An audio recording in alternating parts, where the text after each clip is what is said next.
All right, welcome back to the channel, family. Welcome back to the channel. I am Lady Nika, and with last night's episode of The Real Housewives of Atlanta, this was season 11, episode 3, a new edition, okay? Now, we open up this episode with Eva and Porsha meeting at the gym. Apparently, Eva works with Porsha down at Dish Nation, too, and thinks that she's just a ball of fun. Eva says she's trying to get her body back together after giving birth and for her upcoming wedding. She says, since when did you see a model with a big booty besides Cynthia?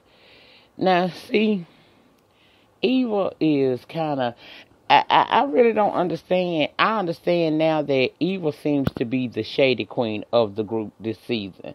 However, I'm cool when you coming for Marlo because let's just be honest. Y'all know I don't see it for Marlo, so I have no problem with it. But I'm trying to figure out, why are you constantly talking about Cynthia all the time? Cynthia has had a career that you wish you could have.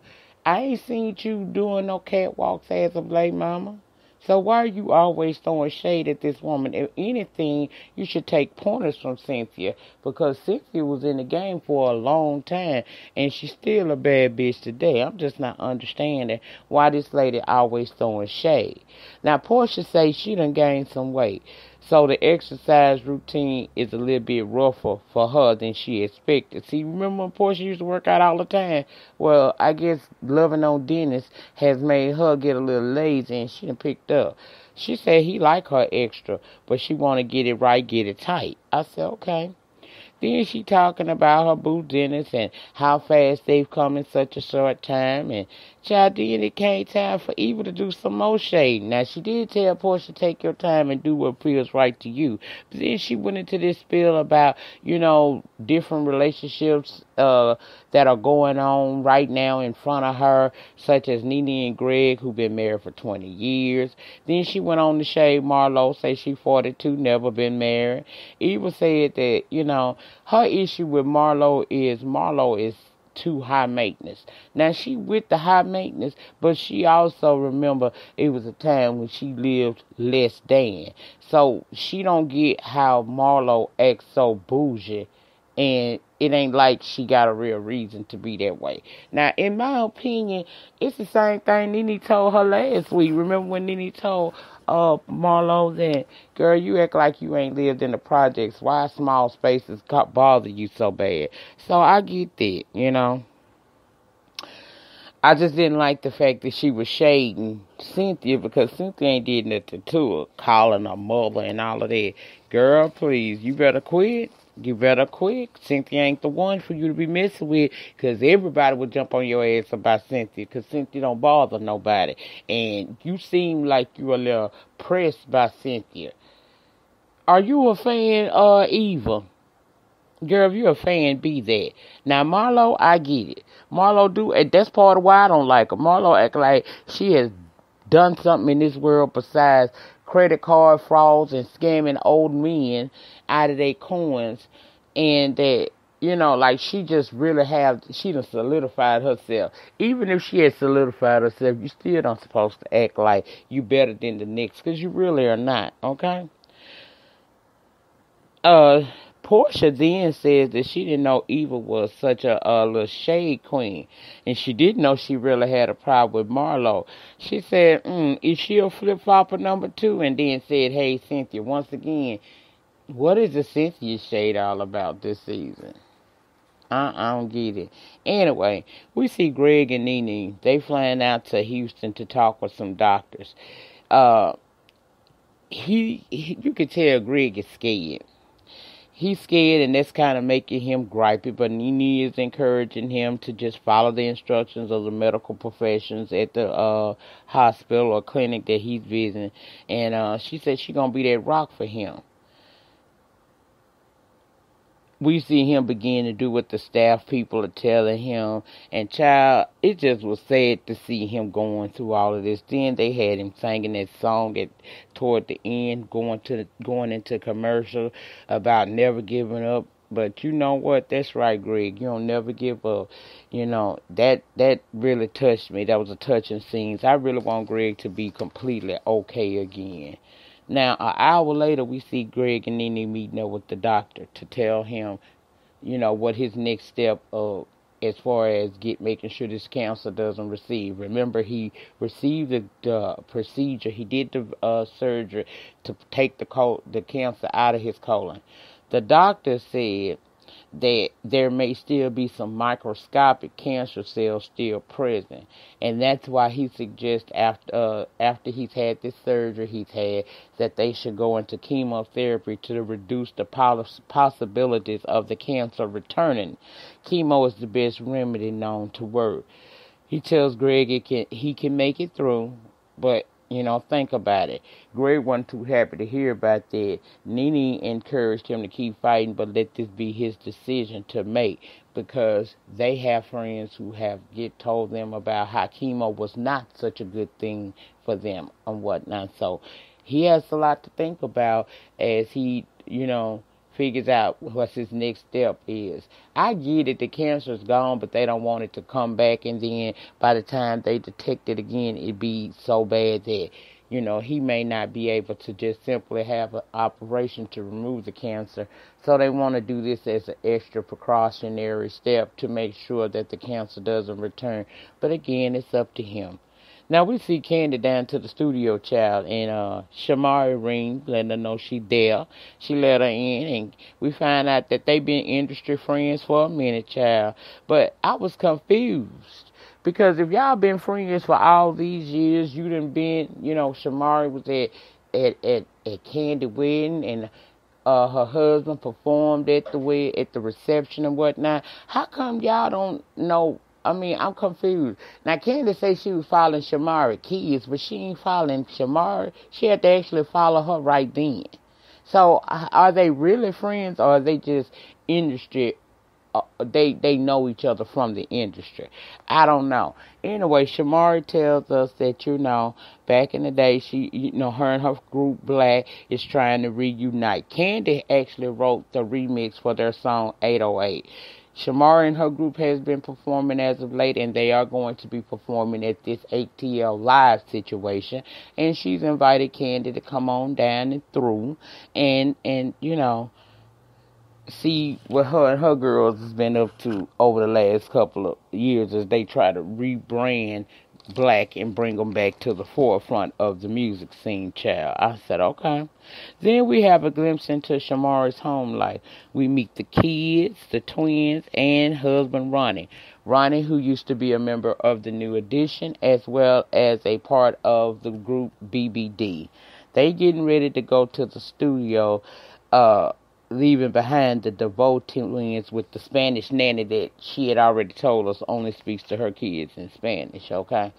So her and Ronnie headed out, and she introduces her husband, who is 13 years her senior.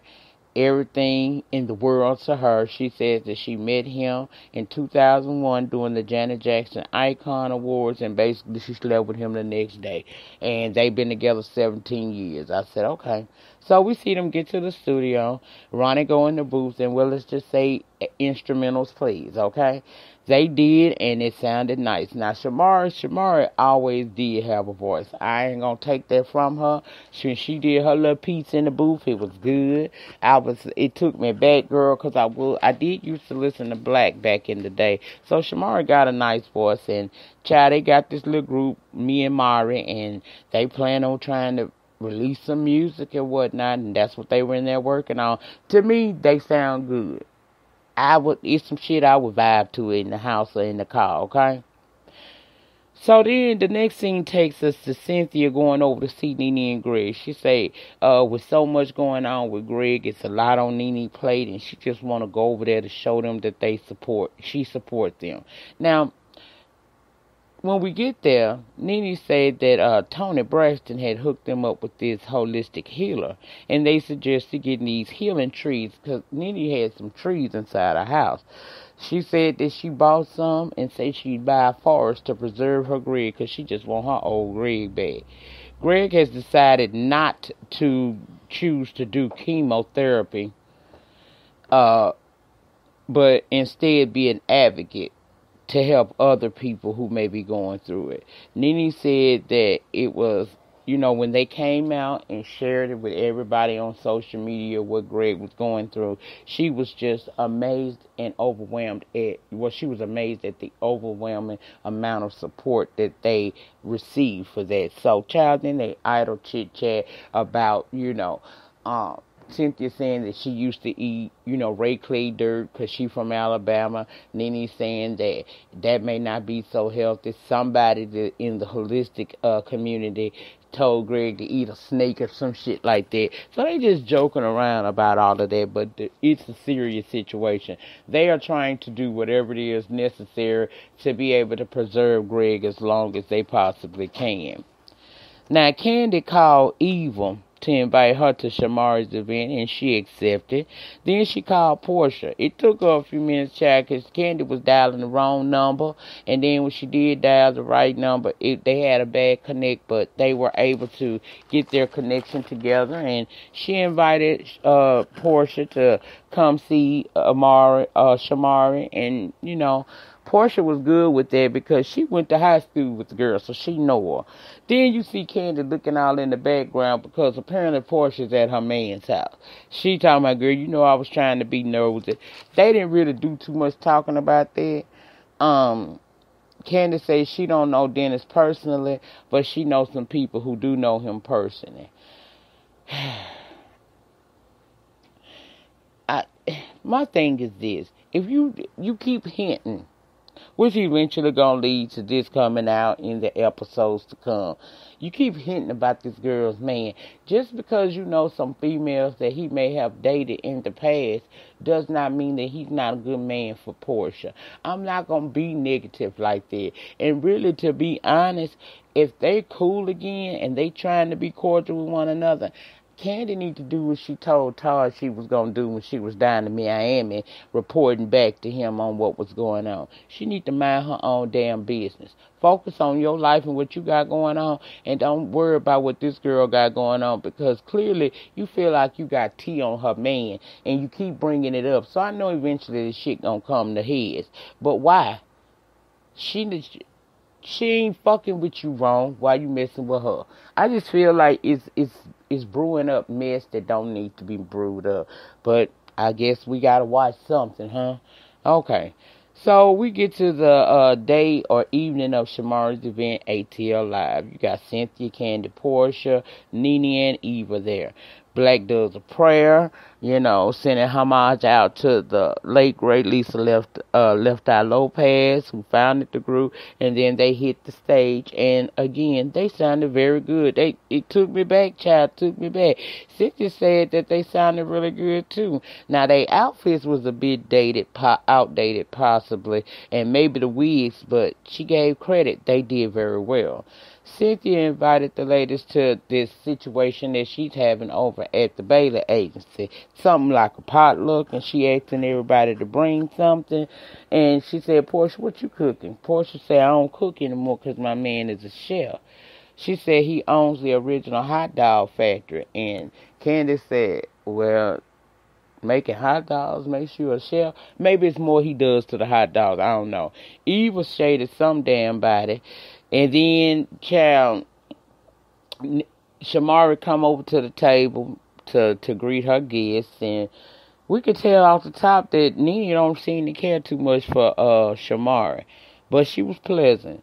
Then Ronnie, her husband, comes over, and she proceeded to tell him that, can he give Candy some tips.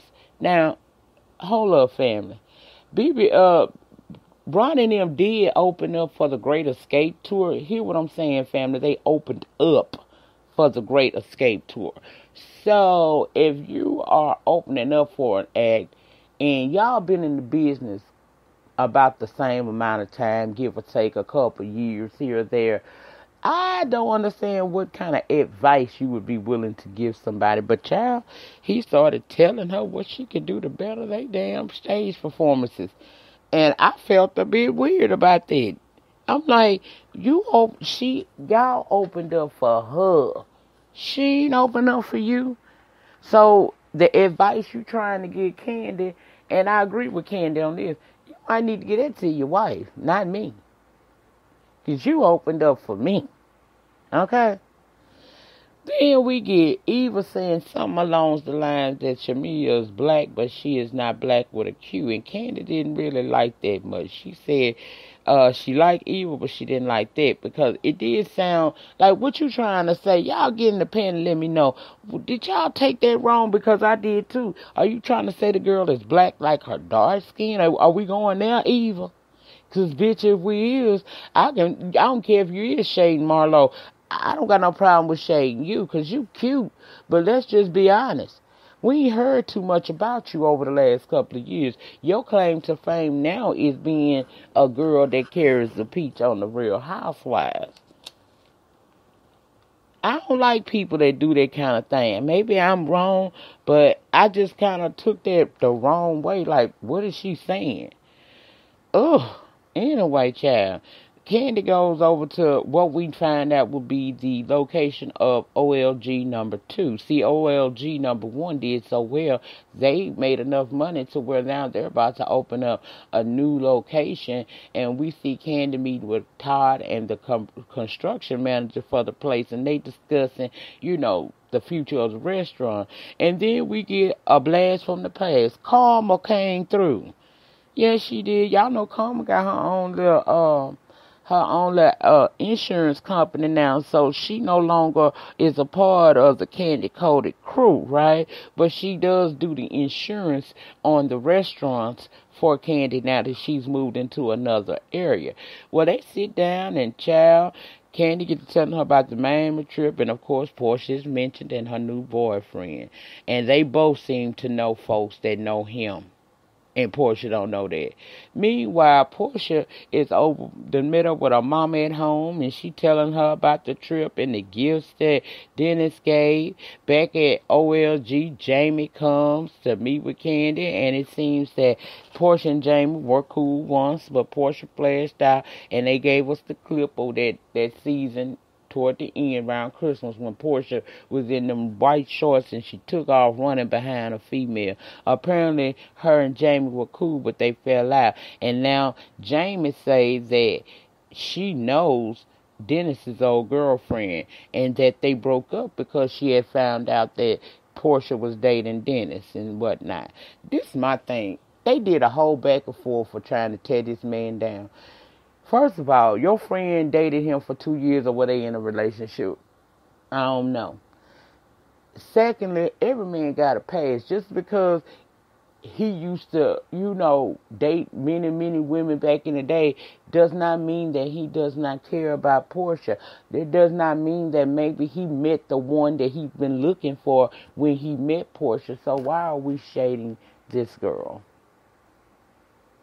Then Jamie talking about he gets tattoos posted, put on him of other women.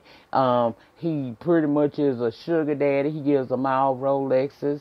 And he don't really be doing all that cooking. So she say he get his other women to cook for his new women.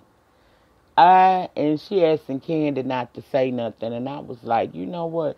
This is really, really messy. This messy. What y'all worried about it for? Over at Porsha house, she telling her mom about the tattoos and how good he treating her. And I thought as a mom, she would tell her daughter, Porsha, look, I want you to be happy. And I'm glad you found somebody that put a smile on your face. But baby, slow down some because you don't want to move too fast and get your feelings hurt. Nah, mama's just as dingy as Porsha. She telling her she glad she's happy and hugging on her. And pretty much that's where we went off at. But again, like I said, this is my thing about the entire situation. I feel like, first of all, mind your own damn business. Until this man proves himself to be nothing, then we don't need to be throwing no judgments on him. It's a lot of men that are decent dudes that finally got with the right woman who I know personally, used to date a lot of women. Okay, I don't feel like it's tricking that he buy them Rolexes and stuff. Maybe that's just what he do. It ain't tricking if you got it, remember? I just feel like this is very messy and this is going to cause a lot of drama, which is probably what they're gearing for because that's what we do on reality TV. We keep up a lot of conflict and drama. But it just seemed like after 11 seasons, their drama and their messiness should reflect that they've been on TV 11 seasons. This sounds like some season 2 or 3 of the Love and Hip Hop installments. It's not becoming of them. However, I'm here for the mess, bitch. I am here for the mess. But I just think they need to mind their business. Let Porsha live her best good life, honey. She gonna find out. And Eva, I don't know what's wrong with Eva, but she wearing me out with all the shade. Even if you don't too much care for Cynthia, you cannot come for what she has done in her career. Cynthia's done some things. She is a known former supermodel. Why are you hating? You a newer supermodel, but you don't have the presence that Cynthia Bailey has had. Girl, I ain't seen you and do nothing model-wise in a minute. Cynthia got a whole eyewear line and everything. Girl, come on. You got to be doing better if you going to come for a person. And your kind of fame can't be that you married to a man who ran for governor or whatever the fuck it was. Because he lost, Gary. He lost. Didn't he lose to Keisha? I don't know. Anyway, that was it on the Real Housewives of Atlanta. We're going to see how this shit going to play out. It's not, I'm not turned off. I'm just wondering why. I'm seeing where the conflict is going to come in and how shady and unnecessary it is. If y'all going to dislike each other over something worth disliking each other over. This shit right here is ridiculous. Next week, Eva going to get called out. I think by Marlo, but we going to see how this shit going to turn out. I'll be here for the Miss Child. Y'all get down in the pen and let me know your thoughts and opinions on last night's episode of The Real Housewives of Atlanta. Remember, the depth of your struggle will determine the height of your success. In the meantime, in between time, please remember to rate this video because ratings get me recognized on the YT streets. Comment down in the comment section. Let me know what you feeling about this episode and the direction that we see that this is obviously going in. Subscribe to my channel if you have not already for the free 99. Also, hit your notification bell so that you'll be notified each and every time that I come down to the YT streets and you can come over and join in the conversation. That's it, y'all. I'll see you for the 90-day fiance. Peace.